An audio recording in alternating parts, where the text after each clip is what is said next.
नमस्कार दोस्तों, स्वागत है आप सभी का हमारी इस नई वीडियो में। तो दोस्तों, जिस तरीके से आप सभी को पता है कि आज आपके आईआईटी का एग्ज़ाम खत्म हो चुका, आपके सिर से एक बर्डन चला गया, इस एग्ज़ाम का टेंशन आपके सिर से दूर हुआ। और जिन-जिन बच्चों का एग्ज़ाम बहुत अच्छा गया और जो लोग मुझे पर्सनली मैसेज करके भी बोल रहे हैं कि भैया आपने इस जर्नी में बहुत मदद की, तो मैं उन सभी को कांग्रेचुलेशन बोलना चाहूँगा और थैंक यू भी बोलना चाहूँगा।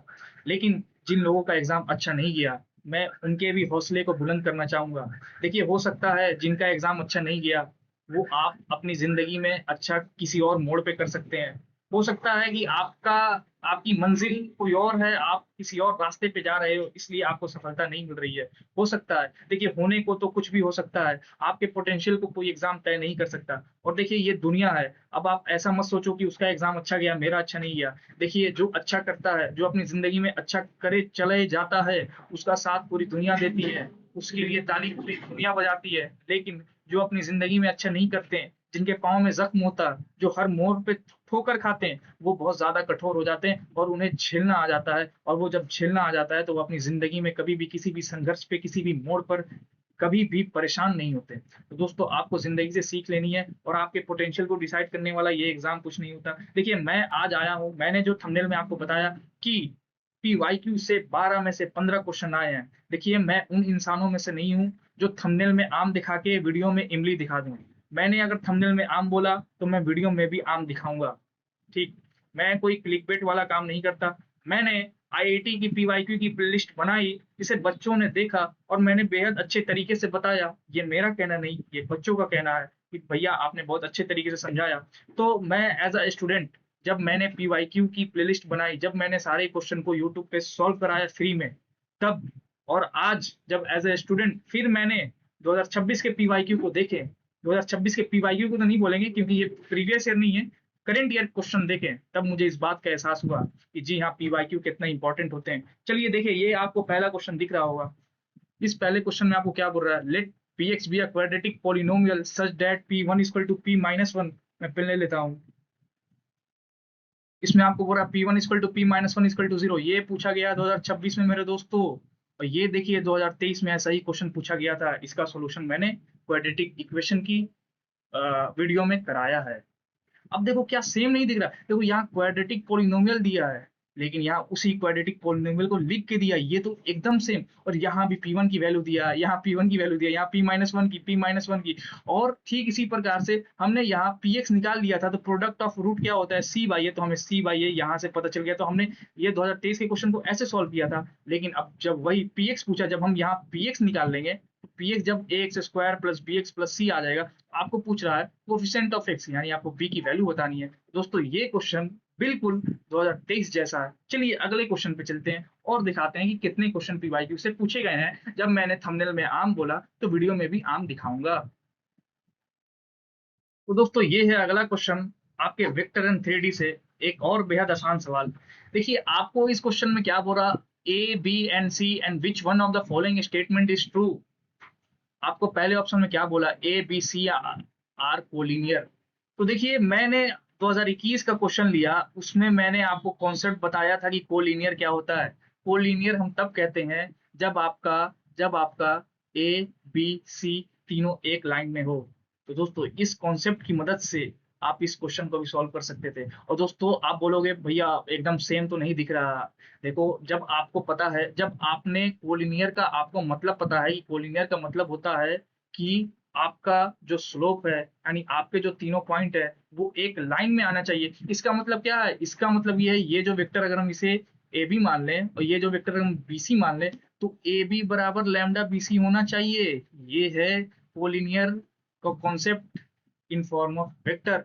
और ये मैंने स्ट्रेट लाइन में आपको ये क्वेश्चन सॉल्व कराया था।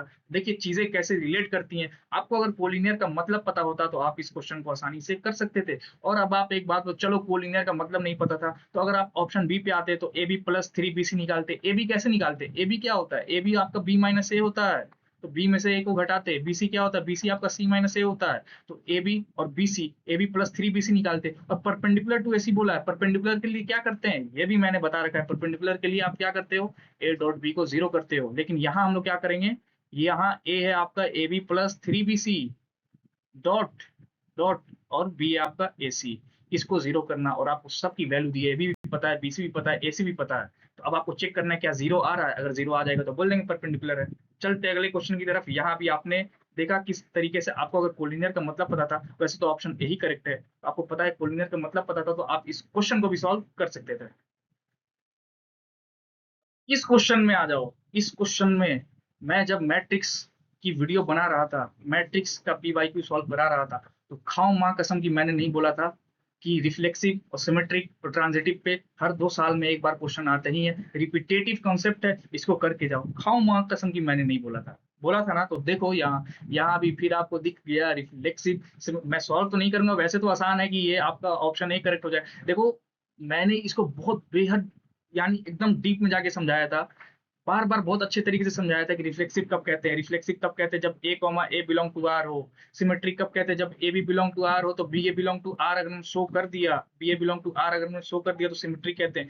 वीडियो जाके देख लेना मैट्रिक्स की, उसमें मैंने बताया है। तो देखिए उसमें मैट्रिक्स को रिलेट करके पूछा था, लेकिन यहाँ सर्किल को रिलेट करके पूछा है। अगर वैसे इस क्वेश्चन का आप सोल्यूशन चाहते हो तो मैं सोल्यूशन अलग से अपलोड कर दूंगा, मैं पूरा क्वेश्चन सॉल्व नहीं करूंगा क्योंकि वीडियो लंबी चली जाएगी। मैं सिर्फ दिखाना चाहता हूँ कि पीवाईक्यू कितनी मदद करते हैं। ये देखो 2022 में पूछा गया एग्जाम, एकदम सेम सवाल दिख रहा है। देखो कॉन्सेप्ट तो सेम है, बस क्वेश्चन पूछने का तरीका बदल सकता है। Reflexive symmetric transitive, reflexive symmetric transitive, जी हाँ रिफ्लेक्सिव सिमेट्रिक ट्रांजिटिव। आप समझ गए। चलते हैं अगले क्वेश्चन की तरफ। अब तक 3 क्वेश्चन मैंने दिखाए, चलो अगले क्वेश्चन की तरफ।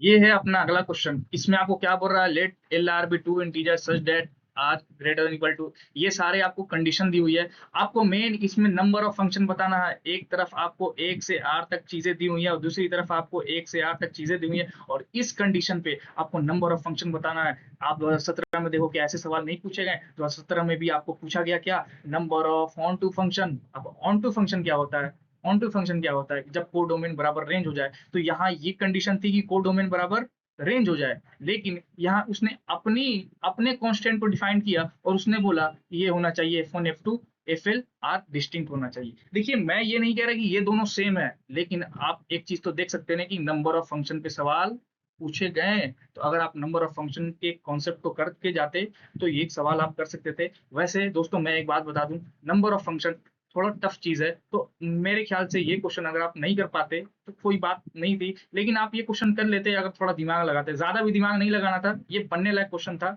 लेकिन हाँ चलिए मैं फिर भी इसको कंसिडर करूंगा कि हाँ अ, बस इतना मानते हैं कि नंबर ऑफ फंक्शन पे क्वेश्चन आया है। अब बनने ना बनने की बात अलग है। ठीक है चलो आगे बताता हूँ और क्वेश्चन कितने आए हैं। जी हाँ आइए।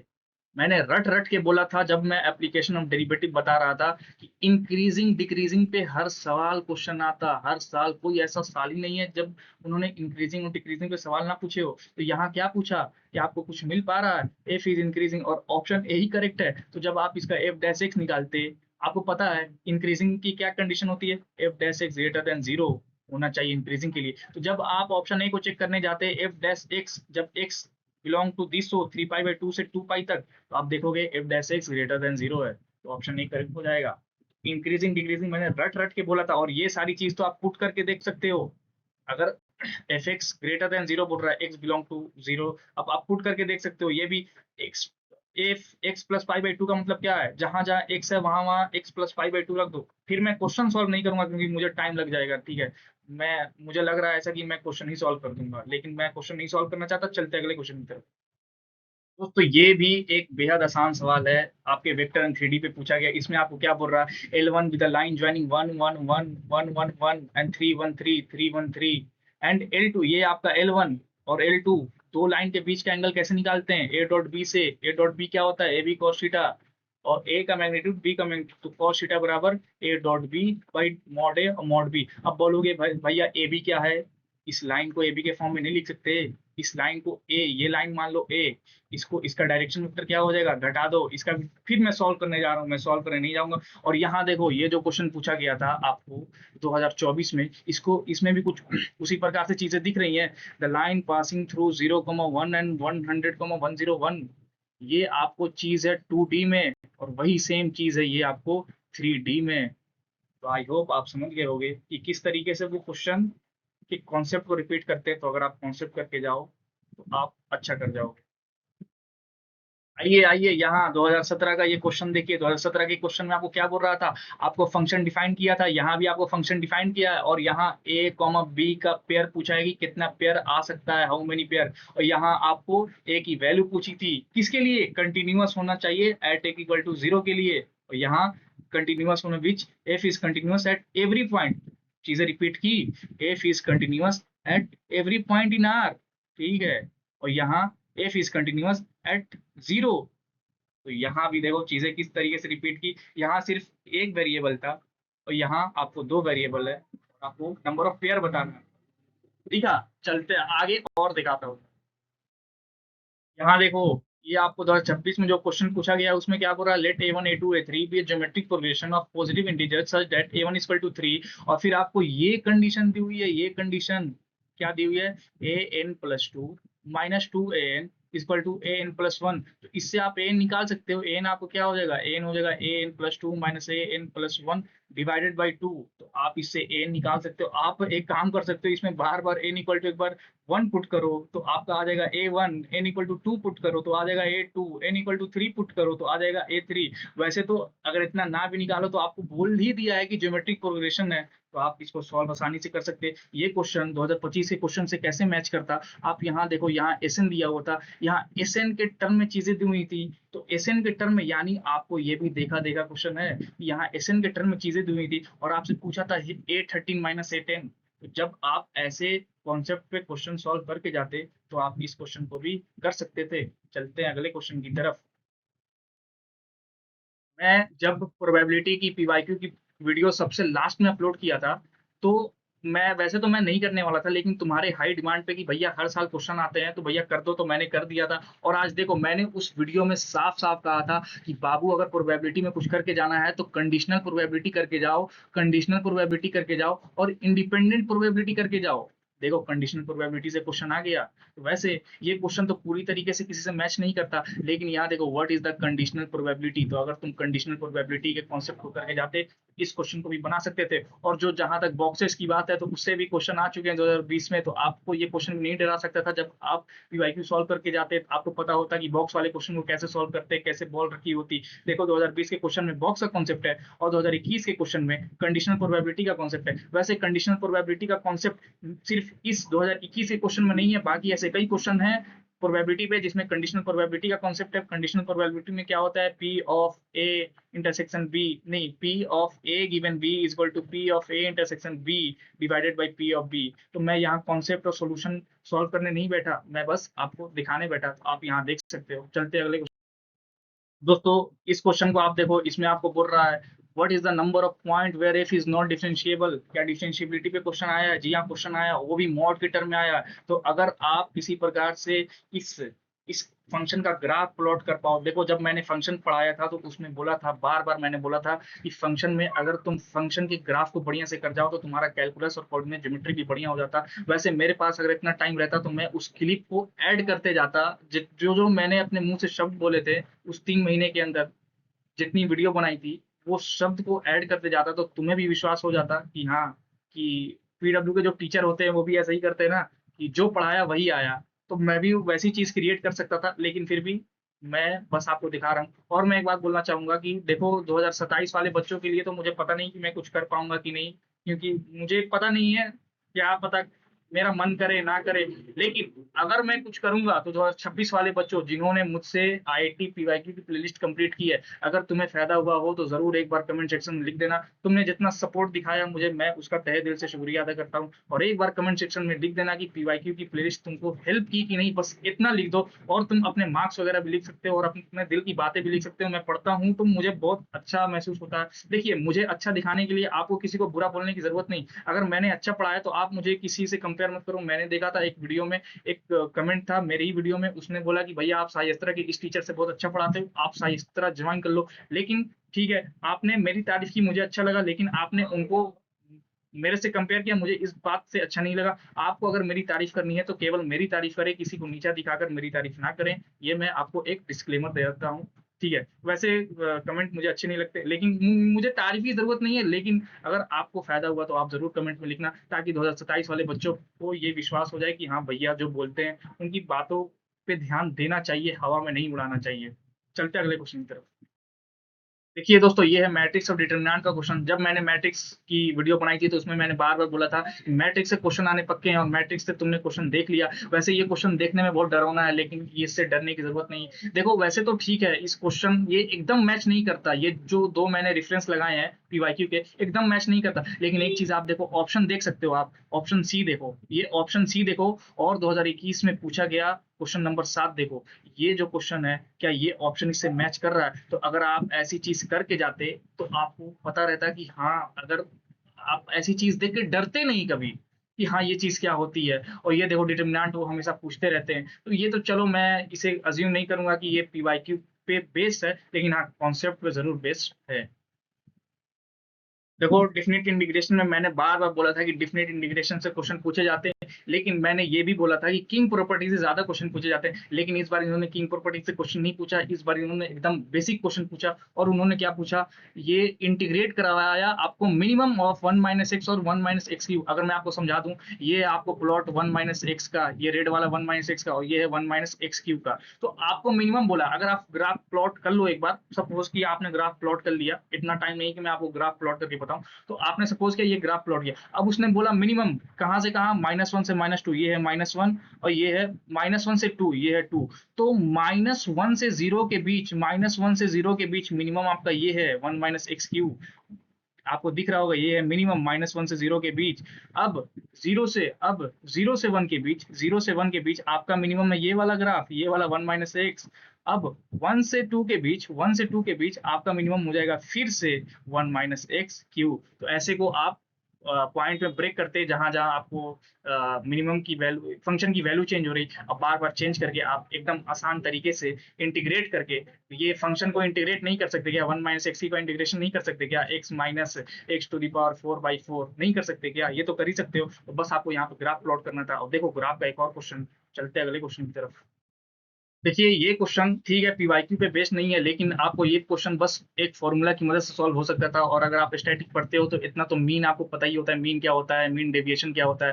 तो इस क्वेश्चन में क्या है कि सबके मार्क्स अगर 2 से बढ़ गए, तो एक्स आई आपका, जो मान लिया एक्स आई था, आपका इनिशियल डाटा एक्स आई था, लेकिन जब आपके मार्क्स बढ़ गया तो ये एक्स आई डैश, सारा एक्स आई प्लस 2 हो जाएगा। सबके मार्क्स 2 से बढ़ गए, तो आपको पता है जब x I dash x I plus 2 हो गया, तो मीन भी आपका 2 से बढ़ जाएगा। तो मीन जो होगा, म्यू डैश जो होगा, वो आपका म्यू प्लस 2 हो जाएगा। और जब मीन आपका म्यू प्लस 2 हो गया, तो आइए मीन डेविएशन में अगर आप करने जाओ, तो एक्स आई की जगह आप लिखोगे एक्स आई प्लस 2, और माइनस मीन भी आपका 2 से बढ़ गया, तो म्यू -2, दो दो कट गया, तो आपके मीन डेविएशन में कोई फर्क नहीं पड़ेगा, ये एज इट इज होगा। तो आपका ऑप्शन ए करेक्ट हो जाएगा।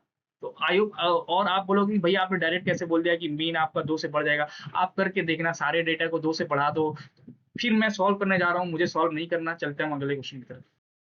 तो दोस्तों ये क्वेश्चन बस पीवाईक्यू से हटके है, पीवाईक्यू से हटके है ये क्वेश्चन। मैं नहीं कहूंगा कि पीवाईक्यू पे बेस्ड है, लेकिन पीवाईक्यू से हटके है ये क्वेश्चन। ठीक है, मात्र एक ही क्वेश्चन ऐसा है जो कि पीवाईक्यू से हटके है, और एक क्वेश्चन है। देखिए मैंने पीवाईक्यू बस करा है, अगर मैं कॉन्सेप्ट कराता, मैं कॉन्सेप्ट की भी वीडियो बनाता, तो मैं जरूर ऐसे क्वेश्चन भी मैं तुमको 15 में 15 बनाने के लायक बना देता। लेकिन खैर छोड़ो, इस जहां में सबको सब नहीं मिलता।